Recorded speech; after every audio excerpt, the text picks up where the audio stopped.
Blasters ഇത്തവണ ഒരുങ്ങുന്നത് വേറിട്ട മാറ്റങ്ങൾ നടത്തി തന്നെയാണ് പുതുസീസണിന് ഒരുങ്ങുന്നത്. പുതിയ പരിശീലകന്റെ തന്ത്രങ്ങൾ കേന്ദ്രീകരിച്ചാണ് ബ്ലാസ്റ്റേഴ്സ് നീക്കങ്ങൾ.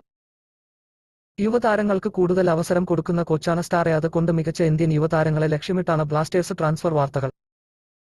കേരള ബ്ലാസ്റ്റേഴ്സുമായി ബന്ധപ്പെട്ട കുറച്ചു വാർത്തകൾ ഇപ്പോൾ പുറത്തേക്ക് വന്നിട്ടുണ്ട്.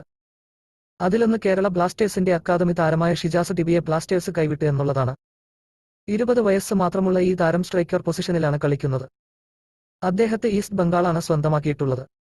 3 വർഷത്തെ ഒരു കോൺട്രാക്റ്റിലാണ് അദ്ദേഹം ഒപ്പുവെക്കുന്നത്. നേരത്തെ ബ്ലാസ്റ്റേഴ്സ് സൂപ്പർ താരമായ ദിമിയെ ഈസ്റ്റ് ബംഗാൾ സ്വന്തമാക്കിയിരുന്നു. മറ്റൊരു വാർത്ത ബ്ലാസ്റ്റേഴ്സ് താരം ബിജോയ് വർഗീസുമായി ബന്ധപ്പെട്ടതാണ്. പ്രതിരോധനിര താരമായ ഇദ്ദേഹം കഴിഞ്ഞ സമ്മറിൽ ലോൺ അടിസ്ഥാനത്തിൽ ഇന്റർ കാശിയിലേക്ക് പോയിരുന്നു. അദ്ദേഹത്തെ നിലനിർത്താനാണ് ഇപ്പോൾ ഇന്റർ താൽപര്യപ്പെടുന്നത്. അതുകൊണ്ടുതന്നെ 2 വർഷത്തെ ഒരു ഓഫർ താരത്തിന് ഇന്റർ കാശി നൽകിയിട്ടുണ്ട്.